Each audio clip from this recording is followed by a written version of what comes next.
thing we want to have a quick look at is what is in the test, what is in the reading test. So as I said before, you may know all of the answers to my questions and you may know a lot about the reading test already. So forgive me if it seems very basic. There are 40 questions in the reading test. There are 3 sections and there are different question types, and you have 60 minutes to complete all of these 40 questions. So as you can imagine, that is a lot of questions for a very short period of time. It's almost like just over 1 minute per question. So that does mean that you really have to be smart about how you go about reading. Good evening, Miki. Hi, Miki. Nice that you've joined us. Oh, sure. Okay. Writing.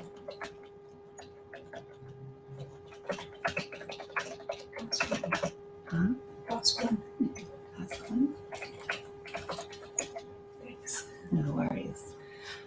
That is a message from Susan, just to say that the writing is after this one, after this session, and it's going to be task 1.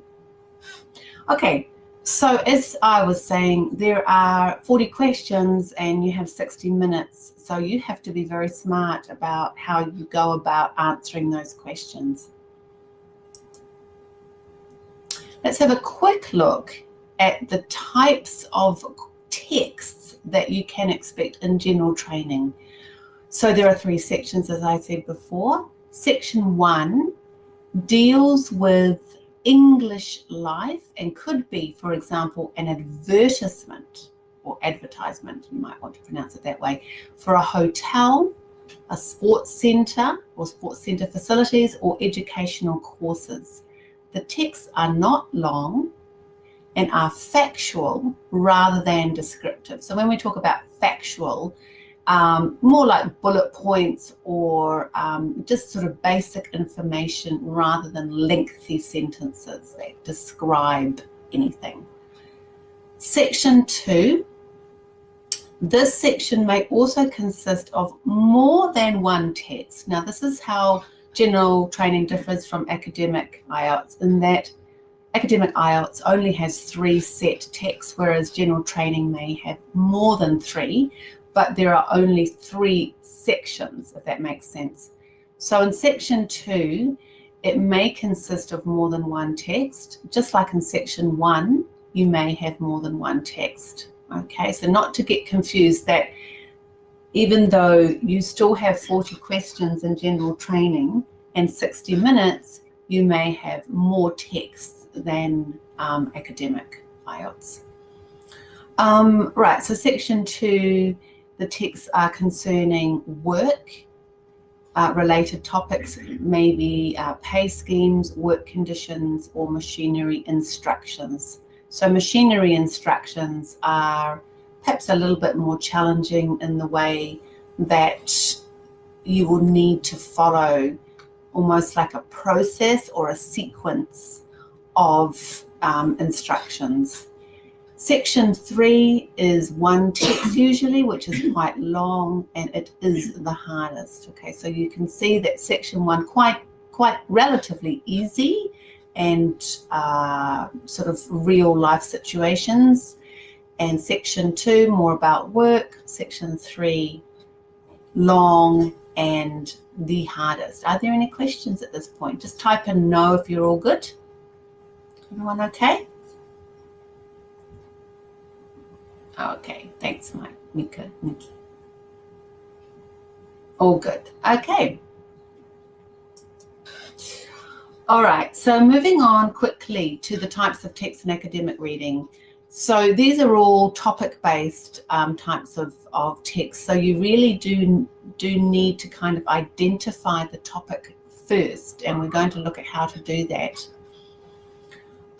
Generally speaking, in academic reading, we have topics about animals, the environment, technology, education, medical texts, and science. There are probably some other ones which may come up, but these are our basic categories of topics. And the language that they use in these reading texts is technical in the way that it's a lot of the words you will not be familiar with, because they will be related to these topics. This is different from general training, because general training deals more with our everyday life and situations that we're familiar with, whereas academic reading is, as in the name suggests, they're more academic, and so you need to have certain strategies, different strategies for doing the reading test for academic. Okay, so let's move on to now look at the types of questions for both general training and academic. There are 14 types. You don't need to know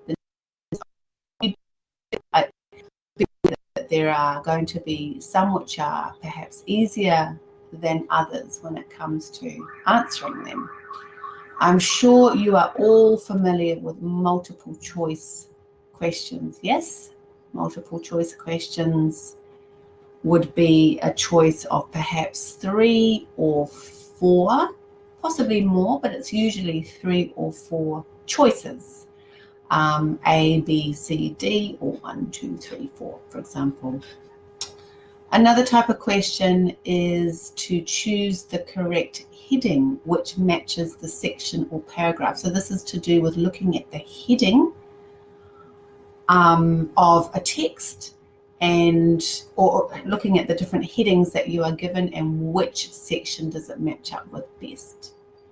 Another type of question is the gap fill, and usually you are given a bank of words which you can choose, where you can choose the appropriate words to fill in the gaps. Okay, another type of question is the sentence completion. So that means that there will be parts of a sentence which are missing, words from a sentence which are missing, which you will need to complete yourself. And normally it's no more than 2 to 3 words. All right, so you need to look for those words in the text to complete your answer. Another type of question which is similar to the heading question is a list selection. So therefore you're given a list of options and you need to choose the most appropriate or suitable for the questions that you are given. Another type is choosing the correct title. Choosing the correct title for possibly a text where you're supposed to read the whole text very, very briefly or quickly, looking at the topic sentence for each paragraph, and then give the text a suitable title. So you are given a choice of titles to choose from. Next type of question is to decide which category information from a list belongs to. So that's kind of similar to the list selection. Next type of question is matching paragraph information. Next type of question, which I'm sure you're all familiar with, is the true-false. Can you check with the student that they can listen to you or not? Yeah, I have checked, but I'll ask them again if they can hear me.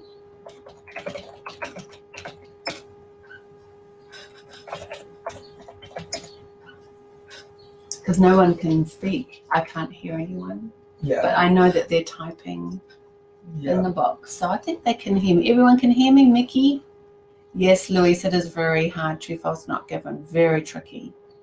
Thanks, Nazreen and Mickey. Yeah, I think they can all hear me. Yeah. Good? Yeah. Okay, thanks. Okay, so yeah, as I was saying, true, false, not given, very tricky. True and false, they are okay, but the not given seems to be the one that makes people really, struggle with where to find the information and whether it's in the text or not. Then moving on, we have matching sentence endings.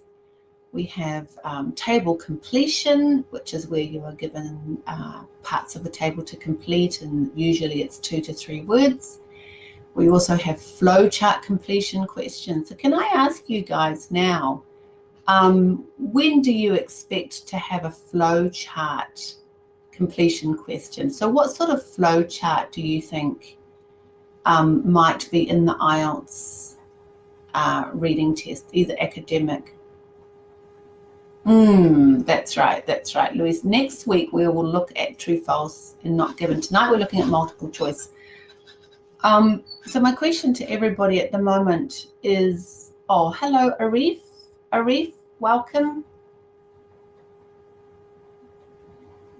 Arif, hello. What's an example of a flow chart? When would we expect to see a flow chart? What examples can you give me of a flow chart? Anybody can type in the box.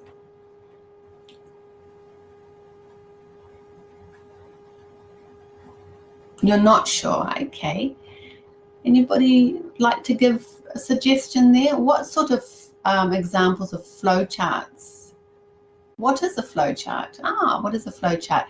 Okay, well, a flow chart is to do with a process. So let's imagine that we are making chocolate, right, from cocoa beans. You all know how chocolate is derived from cocoa beans, right? I'm not sure, are there cocoa beans in Mexico?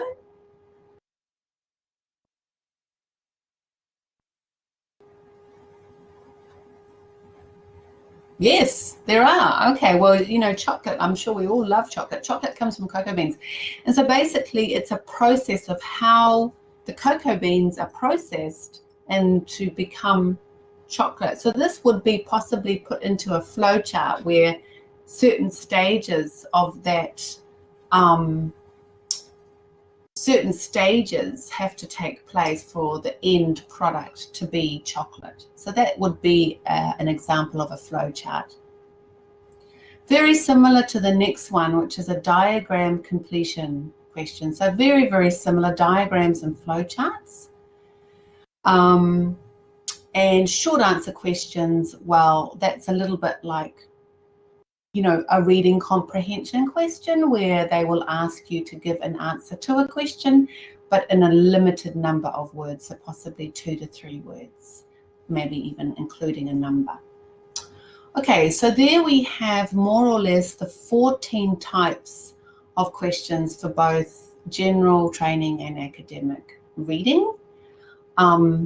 You're probably familiar with some of them. Today we're doing multiple choice. Next week we'll do true, false, and not given. Let's now think about the general strategies that you need for the IELTS reading test. I've actually done a lot of IELTS reading texts when I was teaching IELTS at a school in Auckland, and I always tried to get 40 out of 40. And a lot of the time I got 39 out of 40, and it could have possibly been to do with my time management. So time is extremely important when it comes to doing the reading test, just like it is with the writing and the listening test. But more so for the reading test, we have to manage our time really well. The first thing that I recommend that you do when you're doing the reading test is to quickly read the title of the text, just to get an idea of what the topic is, right? So the title will be, obviously, it will have a number of words in it, but hopefully you can recognize at least one word in the title. So once you've got an idea of the title and the topic of the text, you need to go straight to the questions and start reading them. So I've skipped point 2, which is do not read the text. When I say do not read the text, what it means is do not read the text like paragraph by paragraph. Normally we would skim and we would look at, you know, each paragraph very quickly, the first sentence, move to the next paragraph, the next, you know, the first sentence, but it's actually not wise to do that because we don't have time. But it's important to get an idea of the general topic of the reading text, of the text, and then move on to the questions. So we're going to have a look at why it's important to look at the questions first. Everyone okay? All good? ¿Todo bien?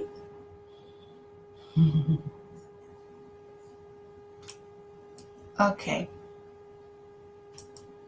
So part 3, go straight to the questions and start reading them. Now, when we come to our questions, if we're doing the paper-based test, we can use a pencil to underline or circle the keywords in the questions. Okay, it's really important if you are doing a paper-based test that you use your pencil just to write all over the place, all over the text, all over the questions, whatever you can do to locate and identify important parts of the text, important parts of the questions. Okay, so if you're doing computer-based, you can use your mouse to highlight keywords. All right, so click the right click of your mouse and you'll be able to highlight certain parts of the text. So just a hands up, yes, the keywords. The keywords are going to be in the questions, but they will also possibly have choices soon for multiple choice. All right, so how many of you are going to do paper-based? Or just tell me whether you're doing paper-based or computer-delivered. Paper, okay, yeah, that's my preference too. Measuring computer. Maulak, hello Maulak, and Gulfpreet paper, okay. Computer for Louise, okay, all right. So either which one you're doing, you can still use strategies to identify the key parts of the text or the question. So point number 5, once you have decided on the keywords in the questions, go to the text and find them, okay? So when you've decided on the key word of the question, you go straight back to the text and you find it. All right, now this is called scanning. I'm just going to type that in the box there so that you know that there are 2 important words. Scanning is when you are looking for something particular.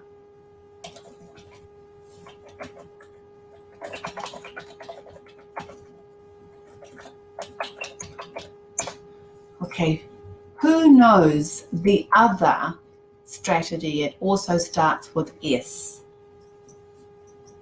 So we have scanning and we have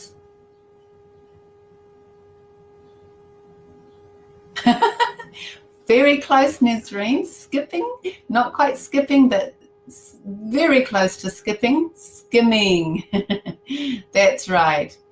So yeah, skimming, that's right, Louise. So skimming is when you just quickly looking at the text, just your eyes are going very, very sort of quickly. You're not looking for detail. That's the difference. So scanning is when you are really looking closely. You're looking for a very specific word or group of words, whereas skimming is when you're just going boop, boop, boop, boop, boop, and you're basically just getting an overview of the information. Okay, so we're looking at scanning at the moment. Now, when we are looking for our keywords in the text, we have to be really careful because you may not find the same word in the text. Okay, so your question word may not be the same word in the text. So that means that you have to look out for words that have similar meanings. Similar meanings. These are called synonyms. Synonyms. Okay, so I'm just going to give you an example of a synonym. A really easy one. So large. And I'm going to give you a synonym. Extensive. Okay, so if I give you another example, maybe you can give me a synonym.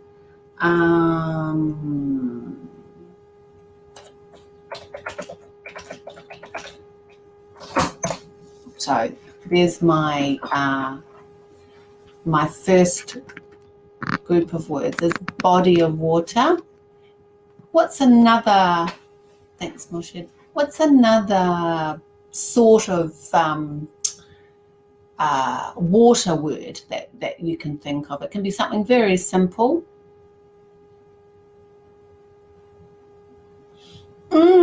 Good try, Louise. Good try. Let's have a think about aqua. Okay, Nesrine, that's nice.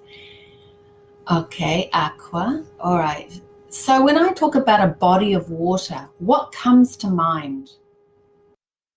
What comes to mind when I'm talking about a body of water? Sea, yes, river. Yeah, very good. Sea, river, lagoon. Very good. Okay, so the reference to water can be ocean. Good. So it can be lots of things, right? Because water is found in different shapes and sizes. And so we have big expanses of water and we have smaller ones, even a river or a stream, but it's still water. Okay. So what I would like to put to you now is actually about your vocabulary. So reading strategies are very important, but also as important as reading strategies is your vocabulary building. Okay, so your vocabulary knowledge is going to influence or determine how well you do in the reading test. Now, we have some people who can get a 6 or a 5.5 in the reading test, even if they don't know a huge amount of vocabulary. But research shows that the more vocabulary you know, the better chance you have of getting a higher reading score, such as a 6.5 or a 7. So the two are the parallel, right? You've got your reading strategies, but you've also got your vocabulary knowledge, which is, you need to keep working on that. And that's something that maybe, we might have time to talk about a bit later, is what are you doing to improve your vocabulary? Are you doing other types of reading during the day? Are you in an English speaking environment where you are learning new words and making a note of them, right? What are you doing to improve your vocabulary? Any thoughts? Anybody want to share?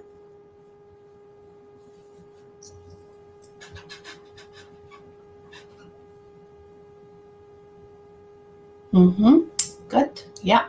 Reading. So reading magazines, reading newspapers, reading the internet.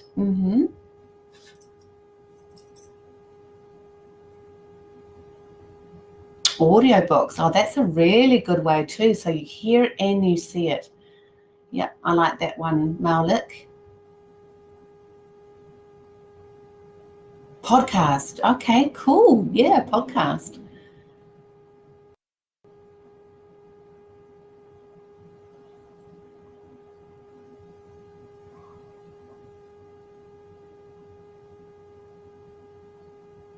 Daily vocab. Okay, doesn't help much as it uses back. Okay, so you're wanting more academic and a little bit more challenging vocabulary. So you probably need to change the type of text that you're reading, or there's all sorts of texts and genres, medical journals. Yeah.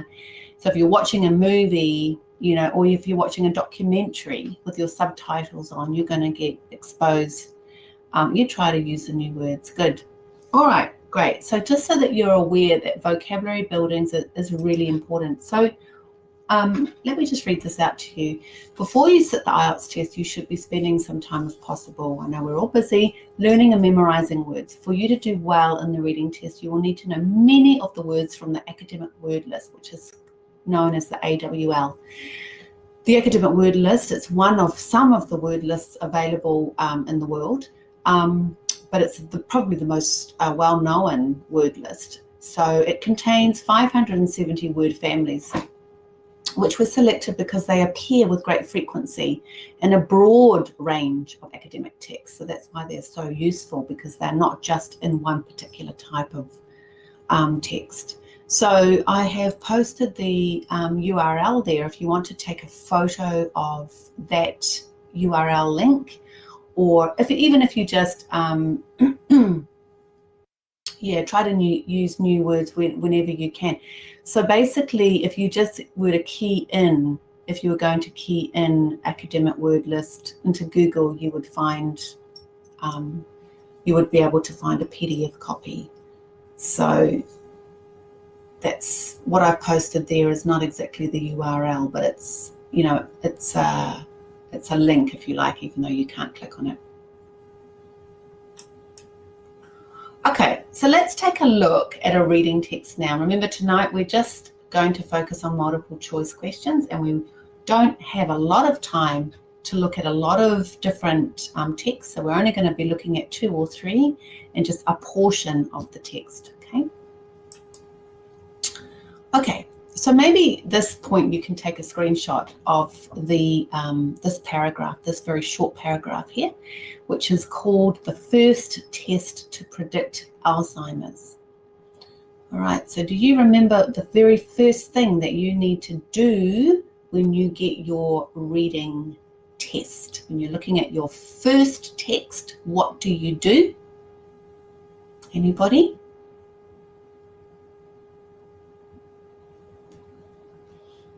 Title, that's it, Nesrin. So good, yep, you're right, but we'll do that, not the first thing. The first thing is to read the title, just to get a bit of an idea of what are we dealing with. What is it? Environment? Is it medical? Is it food? Is it technology? What's it to do with? Okay, so we're looking at this title, first test to predict Alzheimer's. Okay, I'm not sure that I know the word Alzheimer's. This is what you might be thinking. I might not even know the word predict, but I do know the word first, and I do know the word test. But is it the same test, meaning it's test that we're doing in the IELTS test? So, you know, there's all these questions that you need to be thinking about.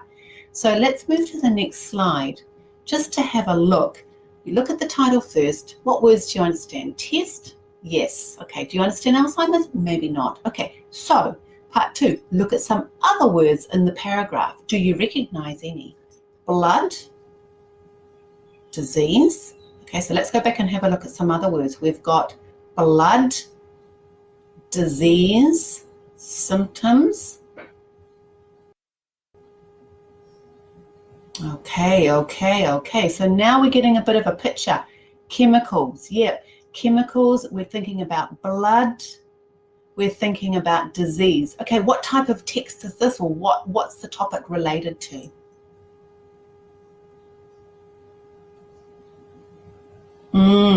Exactly. So it's to do with medical information, or medicine, if you will, and blood tests. Okay, yeah. So it's all to do with the body. It's to do with the human body, and it's to do with a disease. Okay, do we know the name of the disease? How do we know the name of the disease?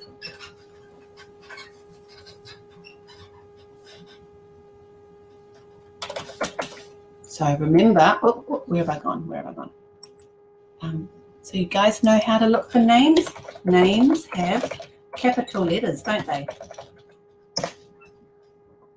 All right, so what's the name of the disease? Okay, all right, and we know that because it has a capital A. That's right. Alzheimer's is the disease name, and it's got a capital A, so therefore it's the name of something. Right, it's called a proper noun. All right, so we've got a bit of an idea already. Something about, going back to the title, we've got something about this, you know, test, a test to predict Alzheimer's. Okay. All right, so let's go to the first question now. Read the instructions carefully. What type of question is it? And today we're looking at multiple choice questions. So then we look at the first question and we look at how many choices we have. I'm just going to show you, just jump ahead to a couple more slides. So can everyone see our first question, questions 1 to 3? We're only looking at question 1. And our instructions are choose the correct letter, A to C. All right, so we're only going to choose one letter. And we're going to look at the question first. The test can predict Alzheimer's, ... Now, I just want to jump back and see if you remember what we need to do. Let's go to the first question now.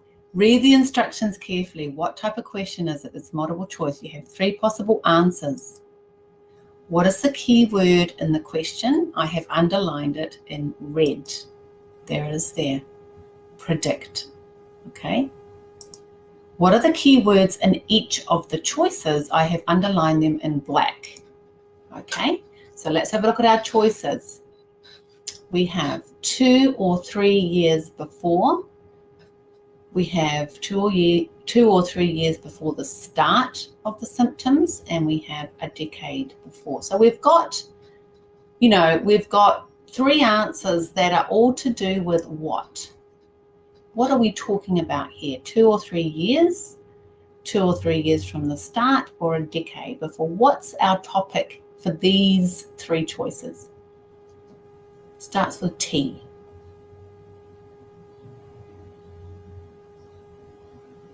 Not test.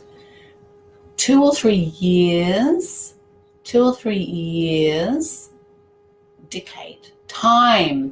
Okay, very good, Monica. So we're looking at time, aren't we? Now let's go back to our text. We need to remember the question. The question is the question is the test can predict. Okay, so now we need to go back and find our keyword predict. Oh, well, we're lucky. There it is there. Predict. Okay, so that part is easy. But then it goes on to talk about when. So we've got these choices. The test identifies 10 chemicals in the blood associated with the disease 2 to 3 years before symptoms start. Now look at this very carefully, because these questions are very tricky sometimes, and they're designed to make you choose what you think is, the easiest. But you've got to be very careful, because we have this mention of 2 to 3 years, right? And then we've got before symptoms start, but it may be able to predict Alzheimer's decades earlier. If we look at our choices again, we've got 2 or 3 years before the illness begins, 2 or 3 years from the start of the symptoms, or a decade before. 2 or 3 years before the illness begins. 2 or 3 years from the start of the symptoms. They're very similar answers, aren't they? A and B. C is different because it's talking about a decade, and a decade is 10 years. Let's go back to the text again. The test identifies 10 chemicals in the blood associated with the disease 2 or 3 years before symptoms start, but it might be able to predict Alzheimer's decades earlier. Okay, so Mickey, you're thinking C. Louise, you're thinking A.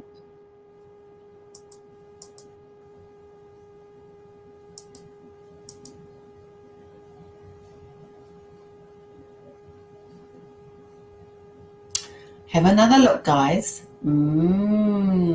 Okay, so what you probably can't see right now is a grammar feature. Okay, so we're going to move on just to have a think about.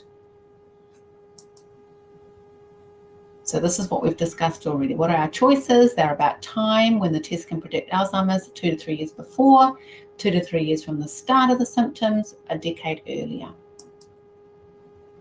Okay, so Mickey, I'm sorry to tell you this, and Maulik, answer C is not correct, because in the text it clearly states decades, plural, but in the question it states a decade. So can you see that?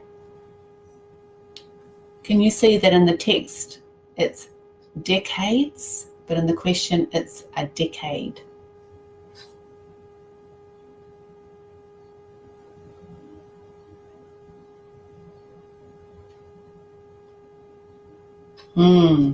You see, this is a grammar thing or a vocabulary thing. You've got to be really, really careful and look for all. Yeah. Well, what I'm saying by a grammar mistake is that our choice said decade. Okay.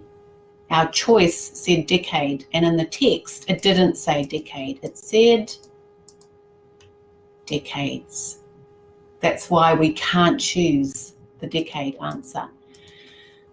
So this is why I'm saying we've got to be really careful about when we're reading that we don't go too quickly and choose the first thing that we see. We've got to go back and we've got to be really careful about what the words are saying to us. Okay, so the correct answer is A, 2 or 3 years before the illness begins. Everybody happy with that?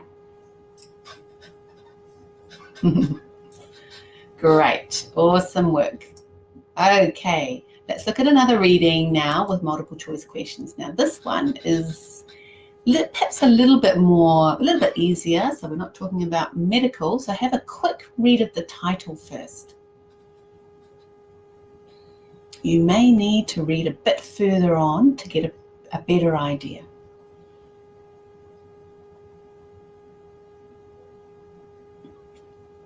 So quick from the title, anything that can help you with the text from the title? Keyword maybe? Or do we need to keep reading paragraph 1?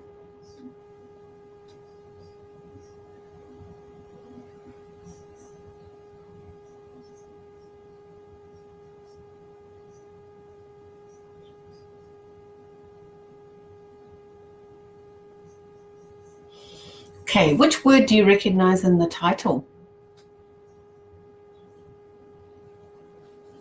What do you think is an important word in the title?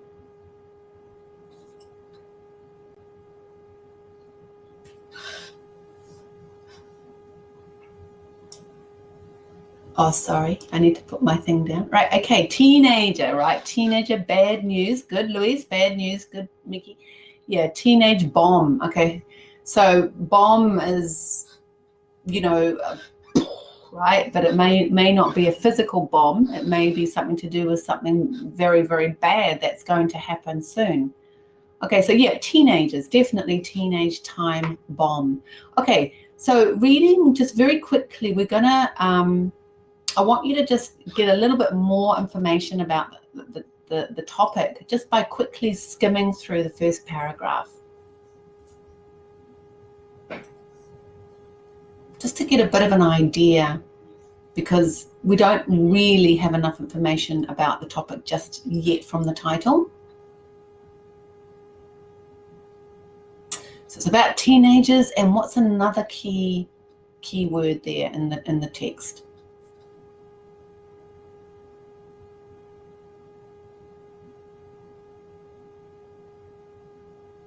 So it's teenagers and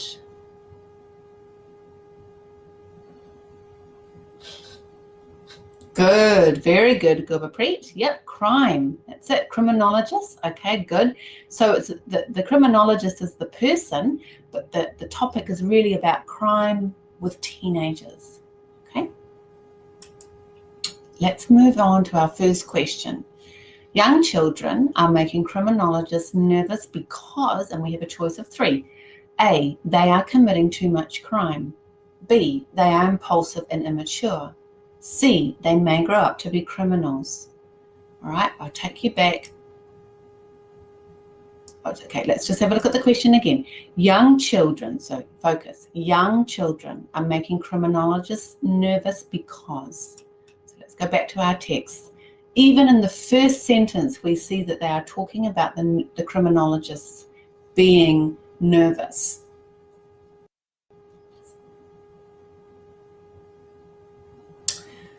You may have to keep reading. So our choices are, they are committing too much crime. They are impulsive and immature. They may grow up to be criminals. Young children are committing too much crime. Is this what they're saying? Are they saying young children are committing too much crime? Yes or no?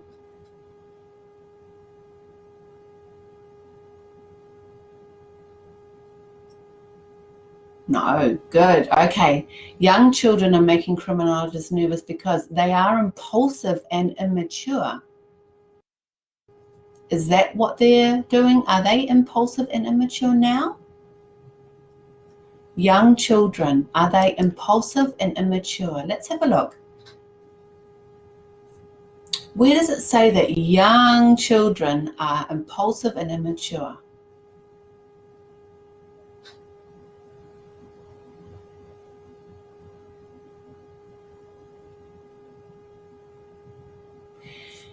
Let me show you. By the year 2005, they will be teenagers. At the moment, they're children, but they will be teenagers. A group, right, that can be impulsive and immature. Go back to the question. Young children are making criminologists nervous because they are impulsive and immature. Are they now? Yes or no? No. Yes? Okay, wait on. Let's go back. They are just 4, 5, and 6 now. When it talks about impulsive and immature, it's talking about in the future when they are teenagers. So not yet.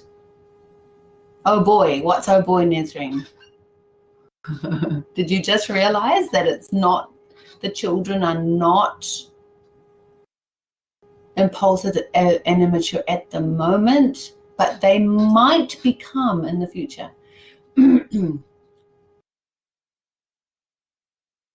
Sorry, I got to keep, yes, my mistake, but yeah, but it's fine. It is confusing even when I looked at it the first time. Okay, so we're looking for other ways to help us get our answer.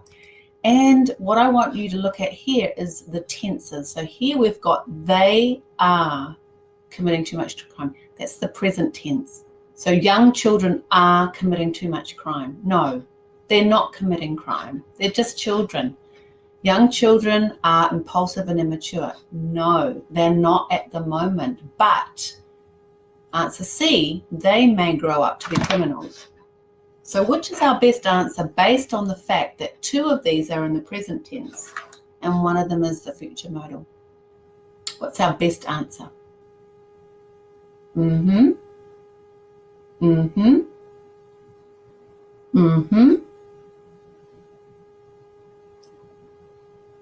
That's right. Because even in the text it says, by the year 2005, they will be teenagers, a group that tends to be temporary sociopaths, impulsive and mature. Now this is in the future. If they also have easy access to guns and drugs, they can be extremely dangerous. Okay, well that really is additional information. Okay, so they're talking about them being dangerous here, but the main thing is that we're talking about when this is going to happen. And so based on the grammar, we can identify our best answer is C, because it's talking about the future. They may grow up. Is that clear for everybody? All good?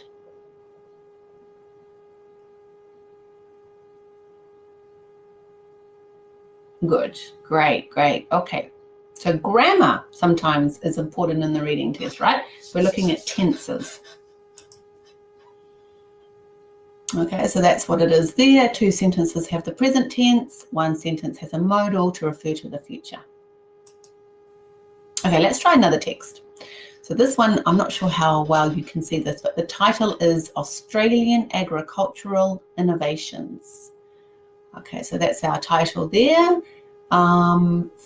Anybody recognize a word there? Obviously Australian is to do with the country, but what about the other 2 words?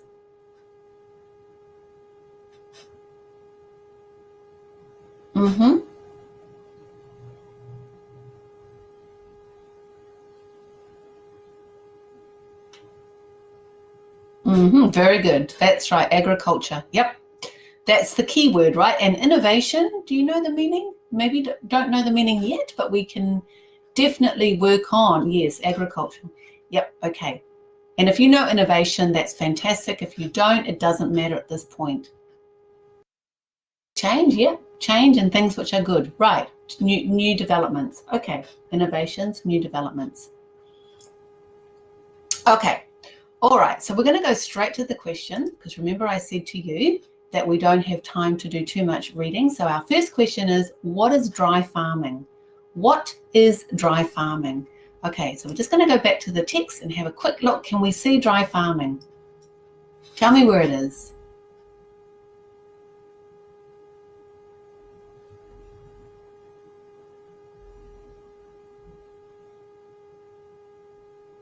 Okay, can you see dry farming?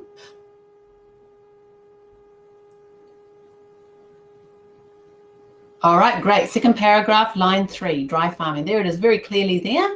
And then it goes on to give a description of what it is, but we've got to be very careful. We go back to our choices. We've got 3 choices: preserving nitrates and moisture, ploughing the land again and again, cultivating fallow land. Okay, so preserving nitrates. Let's go back and look for that. Can you see it?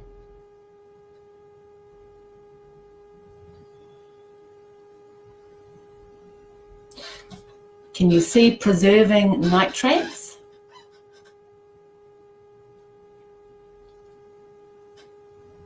Okay, all right, so it's there. The language is there, and that's too easy, right? So it's too easy just to choose that answer, because what if there are other answers with the same, with words in the text as well? So ploughing the land again and again. Can you see that?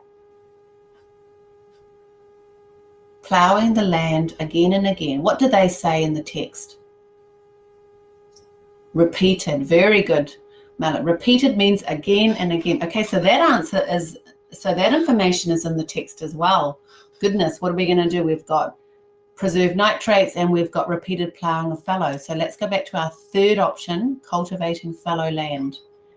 Is that in the text?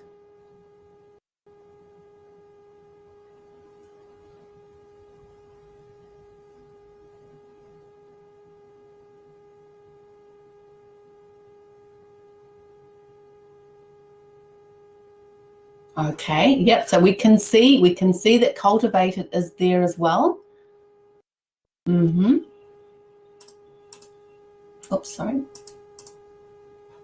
Okay, so we have all of our choices are there, aren't they, in terms of the language, in terms of the language is in the text and it's in the questions. So this is where it gets tricky, because we have to work out which is the best answer.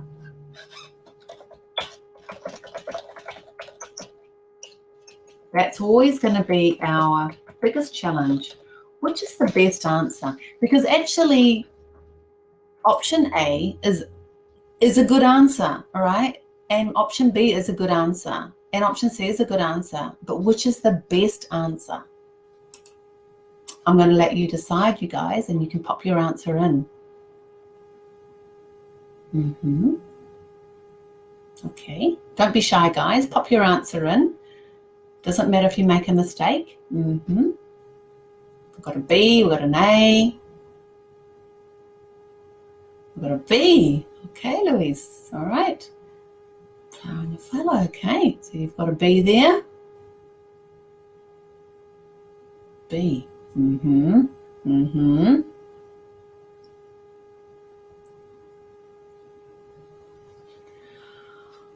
Good try, guys. Good try.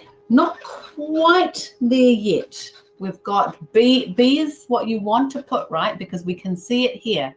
Repeated ploughing of fallow. Okay, sorry, ploughing the land again and again. But, what is our question? What is dry farming? Okay, what is dry farming? Dry farming is repeated ploughing of fallow. Unproductive land could preserve nitrates and moisture, allowing the land to eventually be cultivated. It's choice C. Why? Choice A is also correct, but it's not the best answer. It is only part of the process of dry farming. Choice B is also correct, but it's not the best answer. It is only part of the process of dry farming. However, Choice C combines choices A and B together to give a final result. See the green highlighted part. Sorry guys, I don't seem to have, or do I have the green? No, I don't have the green. It didn't go green on my screen. Okay, but what I want to draw your attention to here is the fact that you've got all of the information here, but you have to choose the best answer. And answer A, preserve nitrates, yes, it's there, but it's only part of what happens. By ploughing the fallow, the unproductive land can preserve nitrates and moisture, but in the end, allowing the land becomes cultivated. Okay, does it make sense, guys? The final product is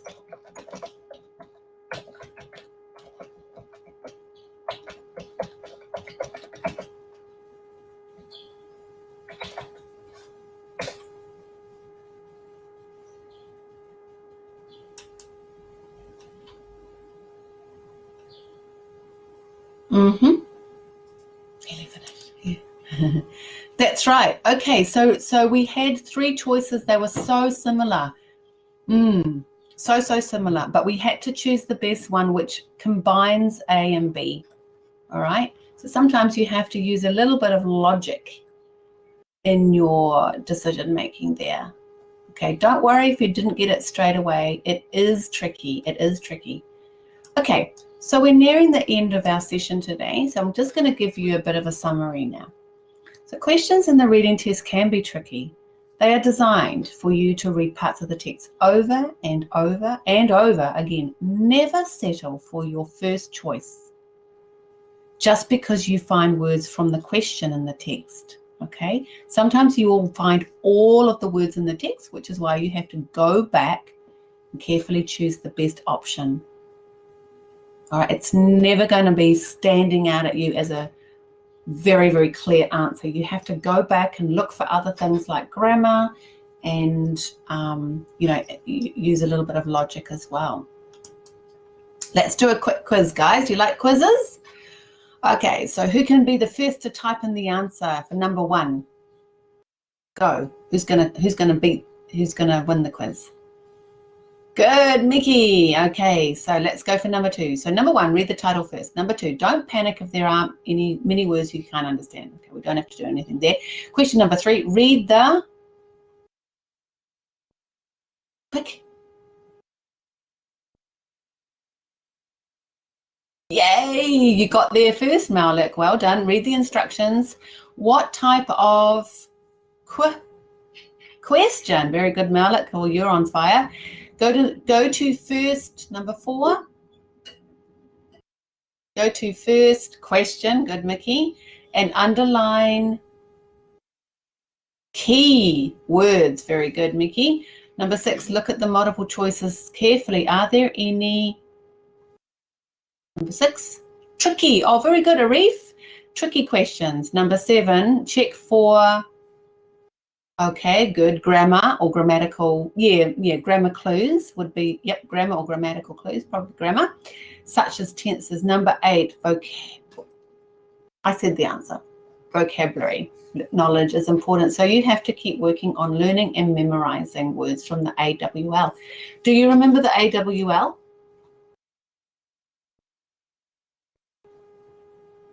AWL, who remembers it?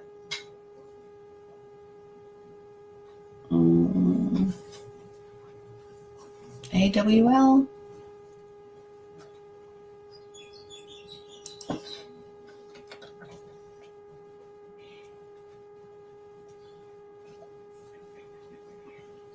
What does it stand for? Academic word list, and you can find it on Google and you can download a PDF copy. So it's good for you to be familiar with the sublists. There are 7 sublists, so you need to just take some time to start looking at your vocabulary, and the AWL is really good because it's the most common words in academic texts.